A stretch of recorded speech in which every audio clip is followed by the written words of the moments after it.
BBC বাংলার সান্ধ্য অধিবেশন প্রবাহতে আপনাদের স্বাগত। আজ আপনাদের সাথে লন্ডন স্টুডিও থেকে আছি মানসী বড়ুয়া। বাংলাদেশের সর্বশেষ গুরুত্বপূর্ণ আপডেট সংবাদে আপনাকে স্বাগত। শুরুতেই সংবাদ শিরোনাম, পরে বিস্তারিত। প্রথমেই জানাবো আমাদের হাতে থাকা সর্বশেষ গুরুত্বপূর্ণ সবথেকে তাজা আপডেট সংবাদ। হাসিনা এবং কামালের ফাঁসির রায়, মামুনের ৫ বছরের কারাদণ্ড। জুলাই আগস্টে সংগঠিত গণহত্যা দেয় মানবতাবিরোধী অপরাধের মামলায় ক্ষমতাচ্যুত প্রধানমন্ত্রী শেখ হাসিনা ও সাবেক স্বরাষ্ট্রমন্ত্রী আসাদুজ্জামান খান কামালকে মৃত্যুদণ্ডের রায় দিয়েছে আন্তর্জাতিক অপরাধ ট্রাইব্যুনাল। একই সঙ্গে দোষ স্বীকার করে রাজসাক্ষী হয়ে ট্রাইব্যুনালে সাবেক প্রধানমন্ত্রী স্বরাষ্ট্রমন্ত্রীর বিরুদ্ধে সাক্ষ্য দেওয়া সাবেক আইজিপি চৌধুরী আব্দুল আল মামুনকে ৫ বছরের কারাদণ্ড দেওয়া হয়েছে। এরপর জানাবো হাসিনার রায়ের খবর বিশ্ব মিডিয়ায়। জুলাই আগস্ট আন্দোলনে সংগঠিত মানবতাবিরোধী অপরাধের মামলায় পলাতক ক্ষমতাচ্যুত প্রধানমন্ত্রী শেখ হাসিনার ফাঁসির আদেশে রায় ঘোষণা করা হয়েছে আন্তর্জাতিক অপরাধ ট্রাইব্যুনাল। এই রায়ের খবর প্রকাশ করেছে BBC, Reuters, Al Jazeera, Anadolu agency, Anandabazar, NDTV সহ বিভিন্ন আন্তর্জাতিক গণমাধ্যম। এদিকে হাসিনা এবং আসাদুজ্জামান খানের সব সম্পত্তি বাজেয়াপ্ত করার নির্দেশ। মানবতাবিরোধী অপরাধের মামলায় মৃত্যুদণ্ডপ্রাপ্ত বাংলাদেশের ক্ষমতাচ্যুত প্রধানমন্ত্রী শেখ হাসিনা এবং সাবেক স্বরাষ্ট্রমন্ত্রী আসাদুজ্জামান খান কামালের নামে দেশে থাকা সব সম্পত্তি বাজেয়াপ্ত করে রাষ্ট্র মালিকানায় নেওয়ার নির্দেশ দিয়েছে আন্তর্জাতিক অপরাধ ট্রাইব্যুনাল। জানাবো শেখ হাসিনার মৃত্যুদণ্ডের রায় মন ২৪-এর গণসিজদা। জুলাই আগস্টে সংগঠিত গণহত্যা দেয় মানবতাবিরোধী অপরাধের মামলায় ক্ষমতাচ্যুত প্রধানমন্ত্রী শেখ হাসিনা ও সাবেক স্বরাষ্ট্রমন্ত্রী আসাদুজ্জামান খান কামালকে মৃত্যুদণ্ড দিয়েছে আন্তর্জাতিক অপরাধ ট্রাইব্যুনাল। রায় ঘোষণার পর গণসিজদা করেছে মঞ্চ ২৪।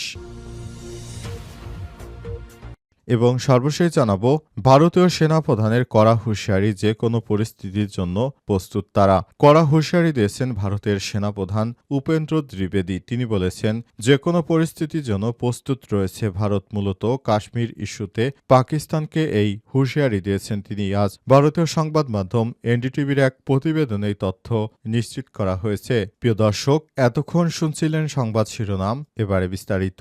তবে তার আগে বন্ধুরা, অনুরোধ থাকবে এই সংবাদটিতে একটি লাইক দিন। এই চ্যানেল আপনি নতুন হয়ে থাকলে আমাদের সংবাদটি দেখতে দেখতে চ্যানেলটি সাবস্ক্রাইব করে রাখুন। কমেন্ট করে বন্ধুরা আপনার মূল্যবান মতামত জানিয়ে দিন আপনি বিশ্বের কোন দেশ থেকে বা বাংলাদেশের কোন স্থান থেকে আমাদের সংবাদটি দেখছেন এবং শুনছেন। আর বন্ধুরা, সংবাদটি আপনার সোশ্যাল মিডিয়া ফেসবুকে শেয়ার করে বন্ধুদেরও দেখার সুযোগ করে দিন। আর বন্ধুরা, গাজা যুদ্ধে আপনি যদি নিরীহ ফিলিস্তিনিদের ভালোবেসে থাকেন, কমেন্টে ইয়েস লিখে বিশ্ববাসীকে জানিয়ে দিন। এবারে বিস্তারিত। হাসিনা এবং কামালের ফাঁসির রায়, মামুনের ৫ বছরের কারাদণ্ড। জুলাই আগস্টে সংগঠিত গণহত্যা দায়ে মানবতাবিরোধী অপরাধের মামলায় ক্ষমতাচ্যুত প্রধানমন্ত্রী শেখ হাসিনা এবং সাবেক স্বরাষ্ট্রমন্ত্রী আসাদুজ্জামান খান কামালকে মৃত্যুদণ্ড দিয়েছে আন্তর্জাতিক অপরাধ ট্রাইব্যুনাল। একই সঙ্গে দোষ স্বীকার করে রাজসাক্ষী হয়ে ট্রাইব্যুনালে সাবেক প্রধানমন্ত্রী স্বরাষ্ট্রমন্ত্রীর বিরুদ্ধে সাক্ষ্য দেওয়া সাবেক আইজিপি চৌধুরী আব্দুল আল মামুনকে ৫ বছরের কারাদণ্ড দেওয়া হয়েছে।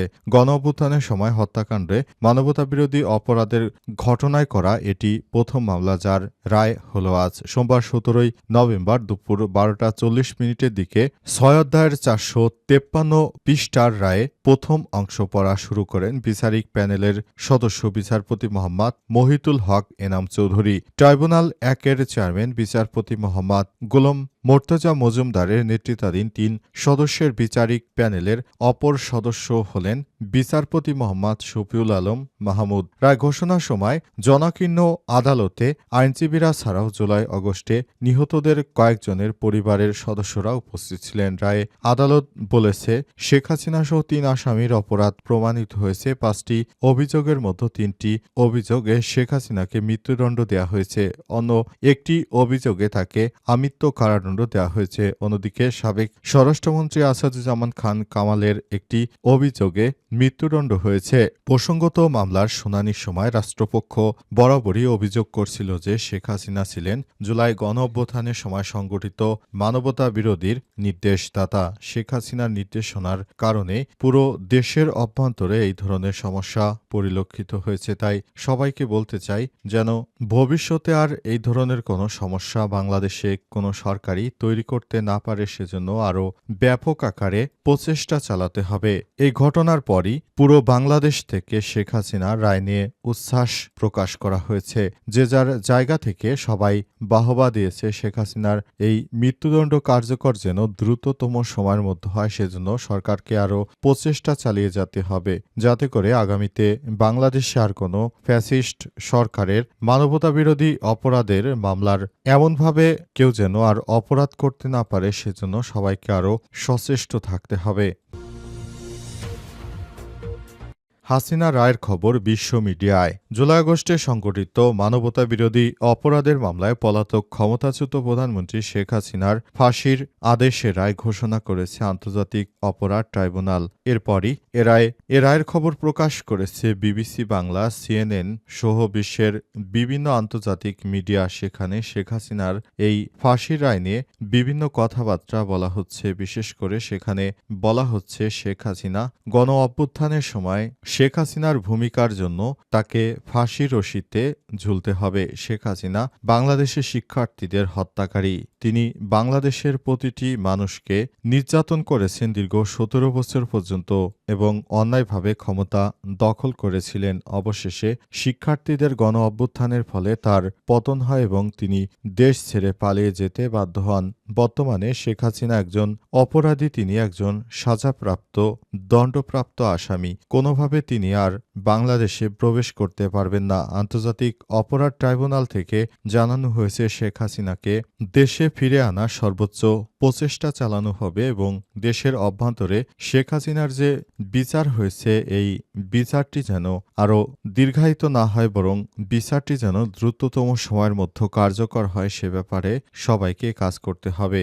মানবতাবিরোধী অপরাধে দায়ে বাংলাদেশে হাসিনার মৃত্যুদণ্ড শীর্ষক শিরোনামে খবর প্রকাশ করেছে আল জাজিরা। ছাত্রদের উপর দমনপীড়নের হামলায় বাংলাদেশের ক্ষমতাচ্যুত প্রধানমন্ত্রী হাসিনা দোষী সাব্যস্ত শীর্ষক শিরোনাম করেছে বার্তা সংস্থা রয়টার্স। বিক্ষোভ দমনে নৃশংসতার দায়ে বাংলাদেশের সাবেক নেত্রী হাসিনার মৃত্যুদণ্ড শীর্ষক শিরোনাম করেছে বিবিসি। আনাদোলো এজেন্সি ব্রিফিংয়ে বলেছে বাংলাদেশের সাবেক প্রধানমন্ত্রী শেখ হাসিনা এবং তার সহযোগীর সমস্ত সম্পত্তি বাজেয়াপ্ত করার নির্দেশ দিয়েছে ঢাকার আদালত। ভারতীয় সংবাদ মাধ্যম এনডিটিভি শিরোনামে বলা হয়েছে মানবতাবিরোধী অপরাধের জন্য বাংলাদেশে হাসিনার মৃত্যুদণ্ড। এতে বলা হয়েছে আদালত হাসিনাকে 3টি অভিযোগে দোষী সাব্যস্ত করেছে।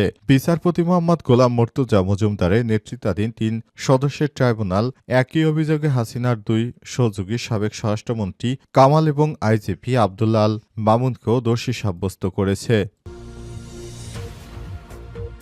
হাসিনা এবং আসাদুজ্জামান খান কামালের সব সম্পত্তি বাজেয়াপ্ত করার নির্দেশ। মানবতাবিরোধী অপরাধের মামলায় মৃত্যুদণ্ডপ্রাপ্ত বাংলাদেশের ক্ষমতাচ্যুত প্রধানমন্ত্রী হাসিনা এবং সাবেক স্বরাষ্ট্রমন্ত্রী আসাদুজ্জামান খান কামালের দেশে থাকা সব সম্পত্তি বাজেয়াপ্ত করে রাষ্ট্রীয় মালিকানায় নেওয়ার নির্দেশ দিয়েছে আন্তর্জাতিক অপরাধ ট্রাইব্যুনাল। সোমবার বিচারপতি মোহাম্মদ গোলাম মর্তুজা মজুমদারের নেতৃত্বাধীন 3 সদস্যের আন্তর্জাতিক অপরাধ ট্রাইব্যুনাল এই নির্দেশনা দিয়েছেন। এদিন দুপুর 12:40 দিকে 6 অধ্যায়ের 453 পৃষ্ঠা রায়ের প্রথম অংশ পড়া শুরু হয় এবং সেখানেই নির্দেশনা জারি করা হয়েছে। শেখ হাসিনার মৃত্যুদণ্ডের রায়ে মঞ্চ 24-এর গণসিজদা।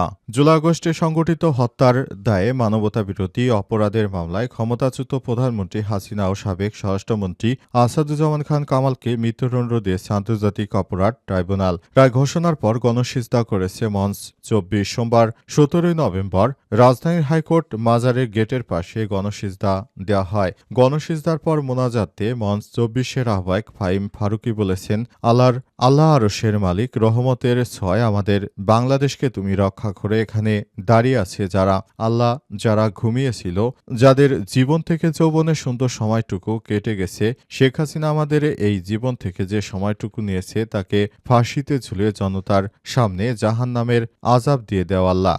একই সঙ্গে দোষ স্বীকার করে রাজসাক্ষী হয়ে ট্রাইব্যুনালে সাবেক প্রধানমন্ত্রী, স্বরাষ্ট্রমন্ত্রীর বিরুদ্ধে সাক্ষ্য দেওয়া সাবেক আইজিপি আব্দুল্লাল মামুনকে ৫ বছরের কারাদণ্ড দেওয়া হয়েছে। গণঅভ্যুত্থানের সময় হত্যাকাণ্ড সহ মানবতা বিরোধী অপরাধের ঘটনায় করা এটি প্রথম মামলা রায়, যা আজ হল সোমবার দুপুর ১২টা ৪০ দিকে ৬ অধ্যায়ের ৪৫৩ পৃষ্ঠার রায়ের প্রথম অংশ পড়া শুরু হয়।